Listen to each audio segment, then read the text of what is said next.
Do not touch it again. Okay. Right now, but if you'd like to leave a message, you can do it now. Okay, riding our bike. We just wanted to tell you something. Yeah. We want somebody to play with us. Do you have any girls? Or like 5 years old? Or like a big kid like me? I'm 5 years old. And me too. And here's Ashley over here with me, and I'm Zoe. And Arya's at home. Yeah, Arya's at home watching TV. She's not doing something. Why? Why is not working? Because she doesn't want to.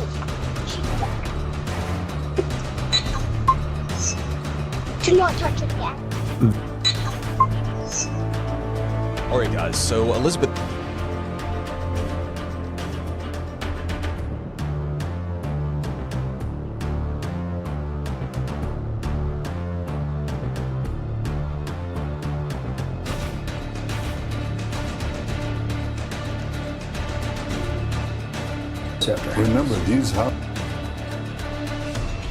Remember, these houses are empty to population.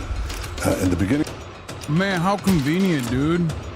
They just had to blow up all those buildings.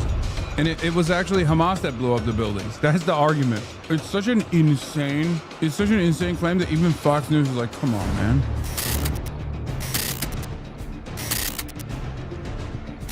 And starved. I guess I just think that the Israel's national security minister bragging about starving Palestinian prisoners and putting a bullet in their head should have made the news. I'm surprised that I've had the... If the Palestinian prisoners have a fruit basket or not. And I say Palestinian prisoners must be killed, shot in the head. The law of executing prisoners will be passed on the third reading in the Knesset, and the law will mean we will give them a little to live on. I mean, yeah, he also celebrated recently saying like they come in fat and leave thin when talking about starving prisoners.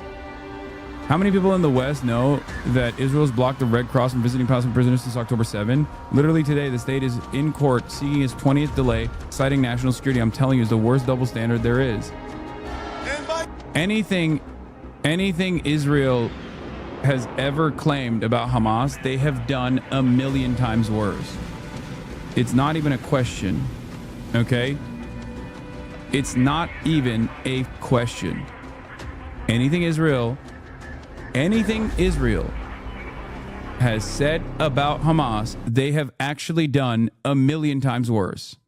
Anything Israel has claimed Hamas is doing, they've done a million times worse. Come back to my experience inside Gaza this week. We went to an aid distribution site, food distribution site. Your own soldiers have been accused of killing innocent Gazans Part of it, Mossab, who are in line for food. That's the accusation, almost on a daily basis. Can you defend that? Yeah, I could deny it because it's a Hamas accusation. They're the ones often who are doing the shooting and waiting for our soldiers to respond. And in fact, very often they don't respond. But all these stories are repeated ad nauseum. And the people don't even bother to check the facts. We're doing everything that we can to avoid civilian casualties. And in fact, if you look at it, I mean, the town of Afrat that you saw all that, right? All of it. Right, okay.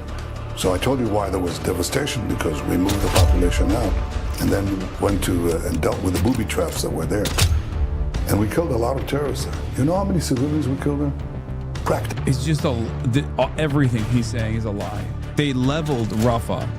They leveled every part of Gaza. They leveled it so much that they wanted it to be illegal for the aid distribution planes to have journalists on them to show the full magnitude of the death and destruction. Which, once again, the aid drops, and the planes do not even show the full scale of the death and destruction. He just keeps saying, everyone that we kill is Hamas. That's it. Right? Because we told them, please leave. We showered them with leaflets. We called them, millions of text messages, and many other means to get them out. And they walked out. 2 miles to the coast where they had a safe zone, and practically no civilians were killed. That nobody describes, nobody talks about. Israel is doing things that no army in history has done. There's one army, once again. One army. The Nazi army. They did that. You know, they did that. It's not like a one-to-one comparison, but the motivating factors here are the same. A completely ridiculous ideology of ethno-religious supremacy and an exterminationist campaign to destroy the land, to rid the land of all of its inhabitants that do not subscribe to that ethno-religious ideology, ethno-religious supremacist ideology. Yeah, the Nazis did that, and it's crazy that this basically looked at that and was like, oh, this is a checklist for me, actually. It wasn't like an event, a horrifying dark chapter of history to learn an incredibly important lesson from. It was just it was a checklist. He was like, oh yeah, can't wait to do this to a totally other random group of people now, you know? So did the Turks too. Yeah, they did. Dumb. Who the f***'s defending that? Am I? You know who is defending that? Or at least turning a blind eye to it? Israel. Suck my d. What do you mean? So did the Americans. So did the Americans. Okay? The point is, you can't point to it happening in the past and be like, this was actually really up when they were doing it, but when Israel's doing it, it's all right because they did it in the past too. The point is to learn from those lessons and not learn the lesson of what to do and basically do the exact same shit that the Nazis were doing. The lesson is to never do that. Never allow this to happen. Colonel John Spencer, who's the head of urban warfare studies at West Point, he said that he scoured all of it, modern history. He said no army in the world has done that. And yet Israel is, of course, accused again and again and again by fake reports, by Hamas statistics that are fake. Hamas statistics, Hamas. BBC's Jeremy Bowen. Israelis don't want to film outside the window of the devastation in Gaza. Communities in the north of Gaza are flat. There's nothing left. Israel will not allow reporters like myself to enter the Gaza Strip to report the story, and they don't want us to see it. My own eyes. Yeah, nothing to see here, folks. Nothing to see here. I mean, look away, look away, look away, look away. Nothing to see here. The only reason why Israel can continue this propaganda initiative also is because of pure racism, through and through. Because Palestinians do live there. And they have communicated their own demise. They show it with the limited amount of internet that they have. They literally film this shit and go, this is what they're doing to us. But because we are an incredibly racist Western civilization society, okay, we don't even listen to them. At least you do. Many of you in here do that. And that's the reason why you're 3, 4, sometimes 5 months ahead of where mainstream discourse is going. Because for mainstream press in the Western world, it's only newsworthy when it's far too late to do anything about it. Only then do they ever cover the events that are unfolding. There is perhaps no better representation of this than the famine stuff that's going on right now. The famine discourse is going on. Famine doesn't happen overnight. There are food stockpiles that need to diminish, that need to deplete, okay?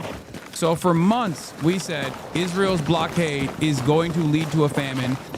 There is a percentage of the population of Palestinians that are actively speaking out and actively talking about massive inflation in the marketplaces and how little food they have in the strip, that famine is imminent, famine is imminent, famine is imminent. It took hundreds of starving children to die and be photographed for people to finally go, okay, I guess famine did happen. How did this happen though? We don't know. What do you mean we don't know? You don't listen to the Israelis that are saying famine is happening and we like it. You don't listen to the Palestinians that are saying we are being starved by Israel. And then after the events unfold and you start seeing the death and destruction, only then do you turn around and you go, okay, I guess it was happening, but how could this have happened? Why are you accusing your audience of being ignorant Americans? If we're ignorant, but we're watching you, why aren't you answering my text? Hamas, I'm forced to say we sent them text messages. Okay, take a week off for that stupid question. chatter.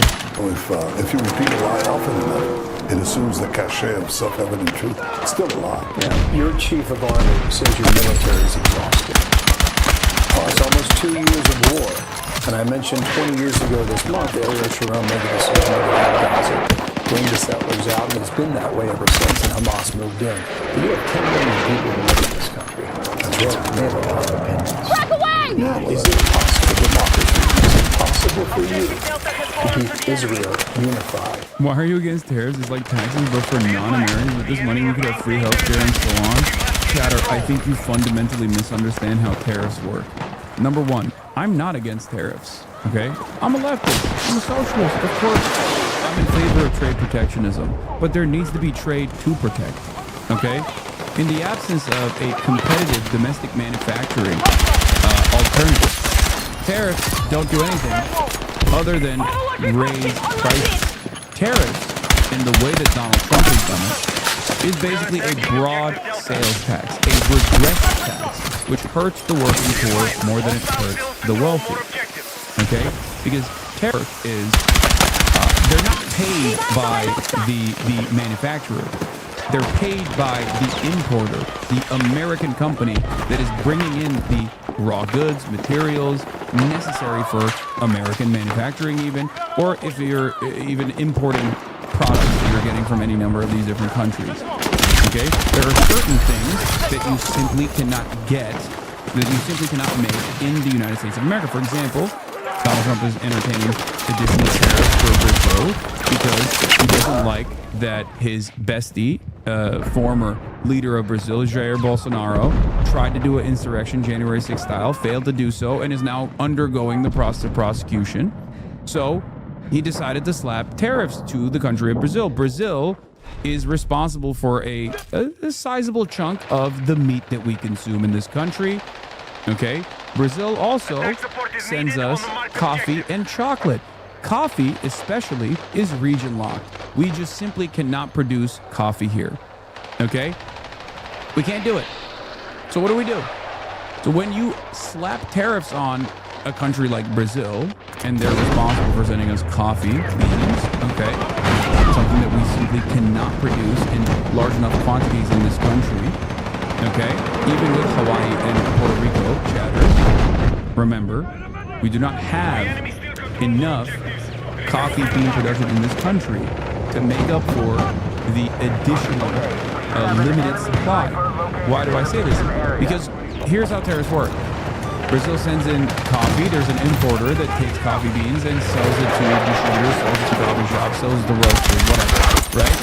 That person is now paying for the tariffs because it's an entry fee, okay? That American company is now paying for the tariffs. So there's two things they can do. The American company can either eat the cost of the tariff, and in certain instances so large of a percentage of price increase that it's virtually impossible for them to eat the cost of the tariffs, okay, which would lower their profit margins, or they just no longer import the coffee beans. But if they do continue to import the coffee beans, they will carry on that cost to the consumer. It will increase the price of the coffee bean by whatever percentage the tariff is. And then the roaster will also have to increase the coffee bean roast, the price of the coffee that is ground up. You as a consumer will see that as inflation. You as a consumer will go and purchase this coffee, either at Starbucks or wherever you purchase your coffee, and you will see an increased price on your coffee. This is because of the tariff. This is how tariffs work.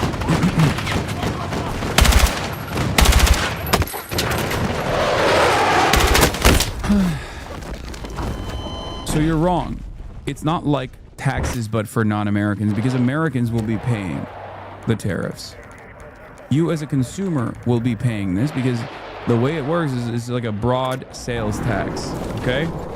Almost 2 years into this war. Oh, I'm sure we can. I mean, there's Okay, thank you. You're welcome. Who taught you that the tariffs are being paid by non-Americans? I want to know who's misinforming you. Where'd you learn that? What do you mean? What do we do without coffee? Drink tea, I guess? Okay. there's an organized and systemic. I saw it on TikTok. Okay. Well, that person, you shouldn't trust whoever taught you that on TikTok because they're wrong. Against them. And they're biased. And they're trying to defend Donald Trump by lying to you. That's part of democracy. I accept it, although a lot of it is foreign funded by the same people who also encourage demonstrations on your campuses and so on.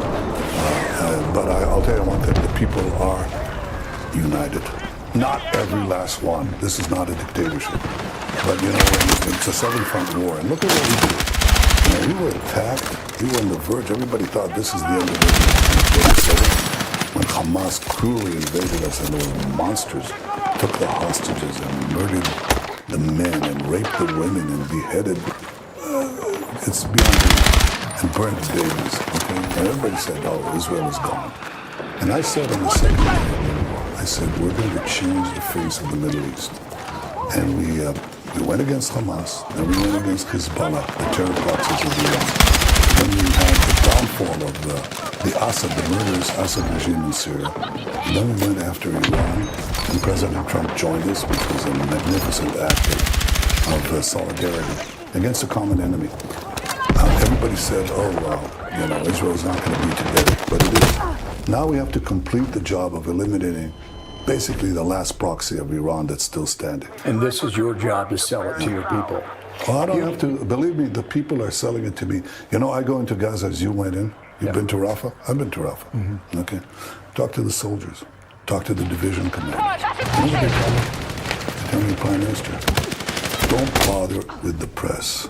Just press on with the mission of liberating Gaza from these murderers. And we can do the job. We can separate the civilians from the combatants. We can eliminate Hamas. We can liberate the remaining hostages. Let us do the job. That's what the soldiers that cut across Israeli society are telling us. Doesn't mean that they make it to the mainstream channels. Doesn't mean that they make it to the foreign press. In fact, they don't. But if I had to run the country based on these verifications, you know, I shouldn't be here. Because leaders should do what is right. What is right and what will withstand the test of time. And what will withstand the test of time is that in an hour of peril, Israel didn't slumber like other democracies often do. In the face of this challenge to our existence, we took on a seven-front war, won it, and secured the peace, and expanded the peace after this victory, expanding the Abraham Accords, creating a different Middle East. That's what we're in the process of doing. This is why I said what I said about the Nelk boys. Like, this is why I said what I said to the Nelk boys. This conversation taking place is even more damaging than the Nelk boys' stupidity here. Okay? This is a reputable media institution. Reputable. Not, but it's reputable for your dumb parents, unfortunately. And no pushback whatsoever, just a continuous stream of lies. Just like the Nelk boys did. But this time it's an adult. It's an adult with influence over your parents. The last part is hard, but it's doable, and we'll do it. Let me come back to the Abraham Accords, because the president made news on that earlier today. In America, there has been a considerable rise in anti-Semitism, especially on American Nelk boys are adults too. Yeah, but they carry themselves as man-children. college campuses. How did Israel, especially for Americans under the age of 30, young Americans, how did Israel lose this argument? Or maybe the better question would be, how do you anti-Semitism? Well, I think we will. First of all, you win by winning and shortening the war. And President Trump is giving us the support to finish this war as quickly as possible. The question is, we have to contend with campaign of vilification that is done by so-called reputable news media. I mean, the New York Times puts out a major story on the front page. Palestinian mother holding a child, starved supposedly, and then it turns out that that child has cerebral palsy. It's a congenital disease. He has a brother who's well-fed, family is well-fed, but it's put out this thing, and then it corrects it with a denial the size of a postage stamp buried in the back pages. Now, we can't work by lies. How do we eventually the truth gets out. It takes time. People will see the humanitarian surge. People will see our efforts to prevent civilian casualties. People will compare what has happened here to other urban warfare sites that were not nearly as dense, as difficult without this, Brother, other urban warfare sites still allowed journalists without murdering them. You know, they did murder some journalists. America certainly did, famously. But they still let, like, most Western press operate. Israel has not. I wonder why. I wonder if this is, like, a little bit different than regular war, which is already filled to the brim with crimes.